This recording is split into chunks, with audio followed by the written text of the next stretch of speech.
बुजुर्गों और प्यारे भाइयों, अल्लाह रब्बुल इज़्ज़त का बेइंतहा करम और एहसान है कि अल्लाह ताला ने हम सबको ईमान की दौलत से नवाजा है। अल्लाह रब्बुल इज़्ज़त मरते दम तक हमारे ईमान के अकायद की हिफाजत फरमा, ईमान वाली बेहतरीन ज़िंदगी और ईमान वाली काबिल रश्क मौत नसीब फरमा।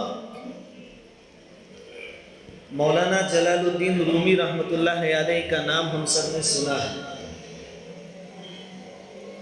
उन्होंने एक अजीब व गरीब वाक़िया नकल किया है। वाक़िया ये बयान किया है कि सुल्तान महमूद गजनवी रहमतुल्लाह अलैह, जो कि अपने वक्त के सुल्तान और बादशाह थे, एक मर्तबा रात को मजदूरों वाला पोशाक और लिबास पहनकर निकले। देखने वाले को यूं महसूस हो कि ये कोई मजदूर है। इस तरीके से निकलने से गर्ज ये थी कि अपनी रईयत, अपनी पब्लिक, अपनी रियाया का हाल मालूम करे कि किस हाल में है, कहीं किस पर कोई जुल्म ज्यादती तो नहीं हो रही।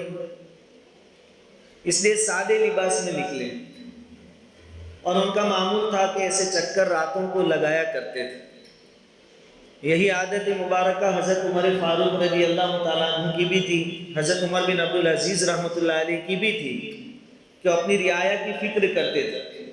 खैर ये निकले, रास्ते में सुल्तान महमूद गजनवी रहमतुल्लाह अलैह ने देखा कि 5 लोग बैठे हुए हैं। उनको देखकर सुल्तान को यह एहसास हो गया कि ये लोग चोरी करने वाले हैं। ये धीरे से उनके पास गए। जैसे ही ये पहुंचे, वो बैठे हुए 5 लोगों ने सवाल किया कि ये अजनबी आप कौन हैं? सुल्तान महमूद गजनवी रहमतुल्लाह अलैह ने बड़ी दानाई से, बड़ी अक्लमंदी के साथ जवाब दिया कि मैं भी तुम ही जैसा हूं, या मैं भी तुम ही में से हूं। वो चोर जो थे वो यूं समझे कि ये भी हमारी तरह कोई चोर है, चोरी के वास्ते रात के अंधेरे में निकला है। तो बैठे हुए चोरों ने कहा कि आ जाओ, तुम भी 5 से भले 6 हमारे साथ आ जाओ। चुनांचे वो भी बैठ गए।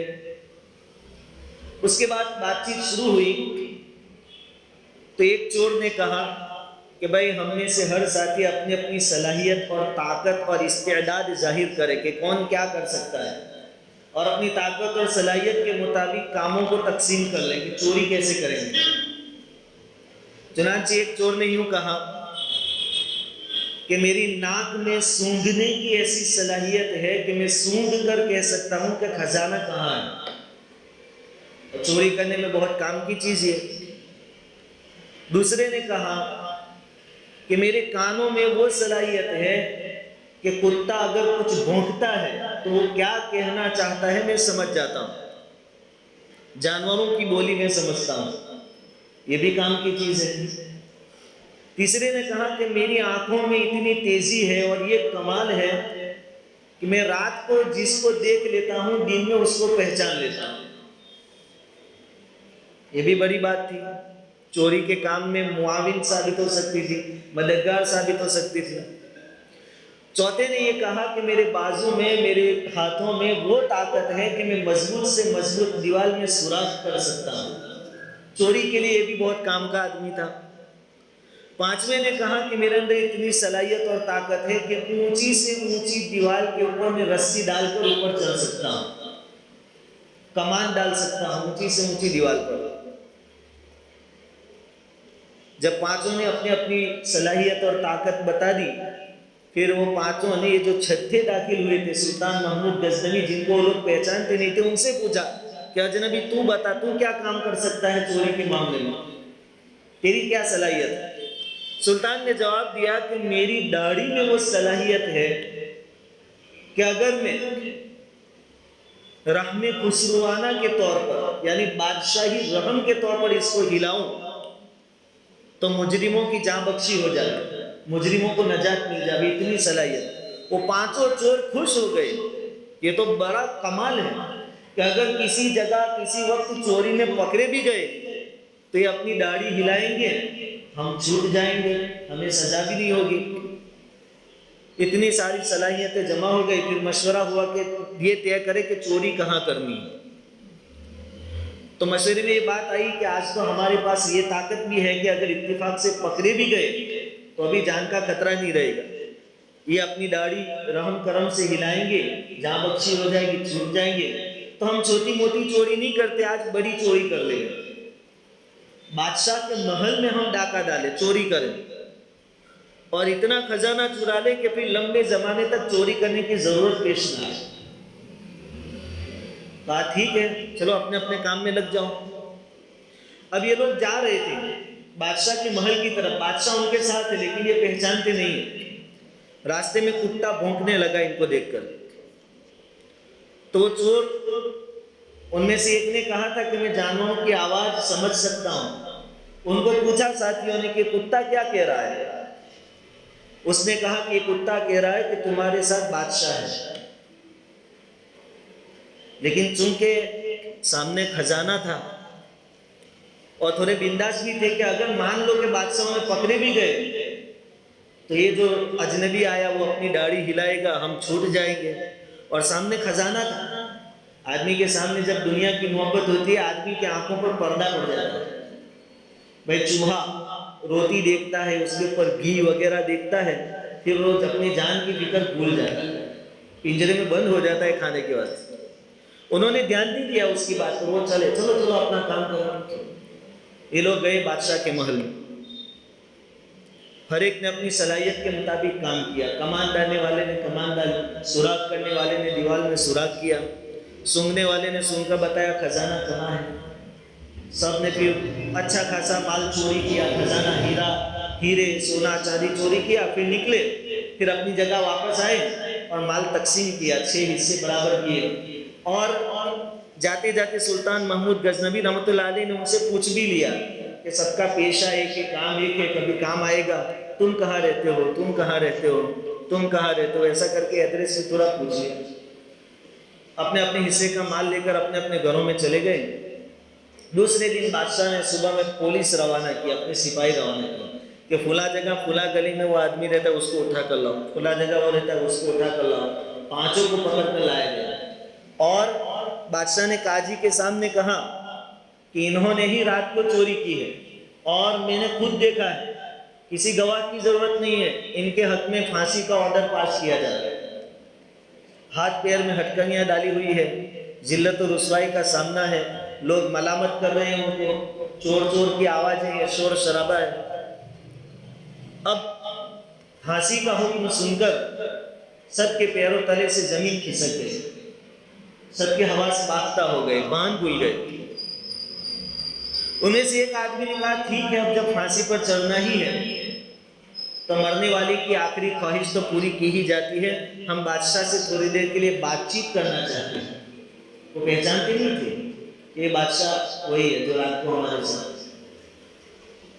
उनका इरादा ये था, उनकी सोच ये थी कि बादशाह से कुछ रो धोकर माफी मांगेंगे, शायद माफ कर दे।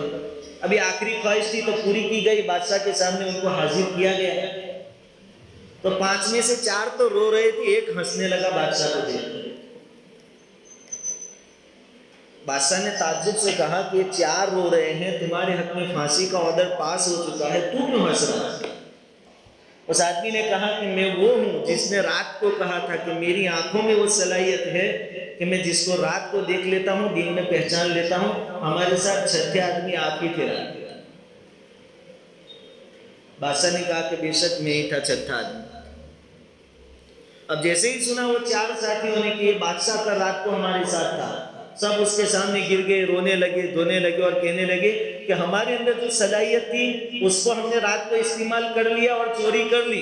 अब तुम्हारी बारी है। तुमने कहा था कि मेरी दाढ़ी में वो ताकत है, वो सलाहियत है कि मैं उसको रहमे खुसरुआना पर हिला दूं तो जान बख्शी हो जावे। हमारे गलों में फंडा आ चुका है, अब आप रहम करम से अपनी दाढ़ी को हरकत दे दें, हम छूट जाए। उस वक्त सुल्तान महमूद गजनवी रहमतुल्लाह अलैह ने फरमाया कि नादानो, अब हम ध्यान से सुने असल वाकया क्यों बयान किया। नादानो, तुम जिन चीजों को अपनी होशियारी समझ रहे हो, सलाहियत समझ रहे हो, लूटना जिसको तुम अपना कमाल समझ रहे थे, दीवार में सुराख करने को अपना कमाल समझ रहे थे, सूंघ कर खजाना ढूंढ लेना उसको अपना कमाल समझ रहे थे, जानवरों की आवाज को पहचान लेना, उसका मतलब मालूम कर लेना उसको अपना कमाल समझ रहे थे। उस कमाल की क्या हालत हुई? इन कमालात ने जिनको तुम कमाल समझ रहे हो तुमको जलील और रुस्वा कर दिया, तुम्हारे हाथ पैर में बेड़ियां डलवा दी, तुम्हारी गर्दनों पर फांसी का फंदा डाल दिया।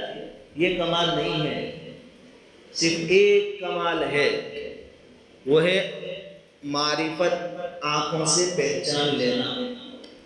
इस आदमी के आंखों ने मुझे पहचान लिया, इसलिए मैं मारिफत की बरकत से, मारिफत के सदके में तुम्हें माफ कर देता हूं। क्योंकि बादशाह ने वादा भी किया था कि मेरा कमाल है, माफ कर दिया।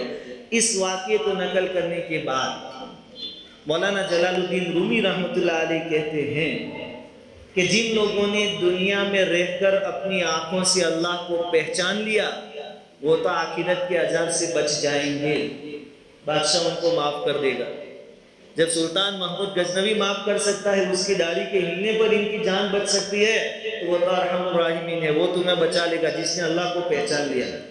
लेकिन जिन लोगों ने अल्लाह की दी हुई सलाहियतों को अल्लाह की मारिफत के अलावा दूसरे कामों में इस्तेमाल किया, बाजुओं को दीवारों में सुराख करने के वास्ते इस्तेमाल किया, किसी मजलूम और कमजोर पर जुल्म करने के वास्ते इस्तेमाल किया, कानों की सलाहियत का गलत जगह इस्तेमाल किया, नाक की सलाहियत का गलत जगह इस्तेमाल किया, जिस्म की ताकत का गलत जगह इस्तेमाल किया, अल्लाह की दी हुई अक्ल को गलत जगह इस्तेमाल किया, उनके लिए फांसी है, यानी वो आखिरत में अज़ाब में मुब्तला किए जाएंगे। ये सबक है इस वाक़ये का कि अल्लाह की दी हुई सलाहियतों को अल्लाह की मारिफत पर खर्च करें, अल्लाह को पहचानने में खर्च करें, दूसरी जगह खर्च न करें। आज हमारा हाल क्या है? अल्लाह के अलावा हर चीज को हम अपना माबूद समझ रहे हैं। जुबान से नहीं कहते कि दौलत मेरा रब है, लेकिन हम उसके पीछे ऐसे लगे हैं कि देखने वालों को मालूम हो जाए कि ये दौलत का बंदा है, इब्न दुनिया है, दुनिया का कुत्ता है। सलाहियतों को अल्लाह को पहचानने में लगाना था, अल्लाह के अलावा दूसरी चीजों में हम अंधे हो गए। अब ऐसे पीछे लगे हैं दुनिया कमाने के कि हलाल है कि हराम है, हमें कोई परवाह नहीं। किसी पर हमसे जुल्म हो रहा है उसकी हमें जरा बराबर परवाह नहीं, किसी की तौहीन कर रहे हैं जरा बराबर परवाह नहीं, किसी की नाहक जमीन दबा रहे हैं हमें जरा बराबर परवाह नहीं।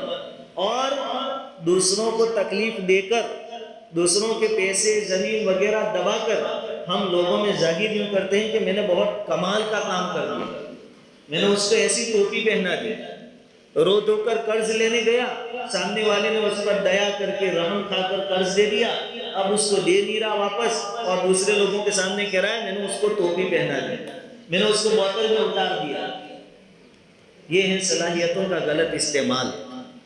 ऐसे लोगों के गलों पर फांसी का फंदा है, ऐसे लोगों को आखिरत में आजाद किया जाएगा। हम जिन चीजों के पीछे भाग रहे हैं वो सिर्फ कुल मताउ दुनिया कलील, ये थोड़ी मुद्दत के वास्ते अल्लाह ने फायदा उठाने के लिए वो चीजें दी है, वो हमेशा रहने वाली नहीं है। और ये असबाब हैं, और याद रखें असबाब भी अपना काम उसी वक्त कर सकते हैं जबकि अल्लाह चाहे, वरना दुनिया भर के असबाब तुमने जमा कर लिए, लेकिन अल्लाह नहीं चाहता तो वो असबाब काम नहीं आएंगे। नूह अलैहिस्सलाम ने अपनी कौम को साढ़े 900 सालों तक समझाया, वो ईमान नहीं लाए, बहुत थोड़े लोग ईमान लाए। फिर अल्लाह ताला ने नूह अलैहिस्सलाम को बता दिया कि जितने मुसलमान हुए वो हो गए, अब कोई नहीं होगा। नूह अलैहिस्सलाम ने अल्लाह ताला से दुआ की कि अब जब ईमान लाने वाले नहीं है तो इनका खेल खत्म कर दिया जाए। अल्लाह की तरफ से अजाब आया, अल्लाह ताला ने नूह अलैहिस्सलाम को हुक्म दिया कश्ती बनाओ, खुद अपने घर वालों को और अपने मानने वालों को उसमें सवार करो। जब सवार हो रहे थे आसमान से बारिश शुरू हुई, जमीन से पानी उबलना शुरू हुआ, उस वक्त नूह अलैहिस्सलाम का बेटा नीचे था। नूह अलैहिस्सलाम ने उस वक्त कहा था या बुनैया अरकम माना, ए बेटे तू तो मेरे घर का आदमी है, कश्ती में आ जा। अब देखिए असबाब, असबाब अपनी हकीकत भूल जाते हैं, अपनी हकीकत खो देते हैं जब अल्लाह चाहे। उस वक्त नूह अलैहिस्सलाम के बेटे ने क्या कहा था, कौला सआवी इला जबली यासिमुनी मिनल मा, वो जो ऊंचा पहाड़ है उस पर चढ़ जाऊंगा और मैं अपनी जान बचा लूंगा।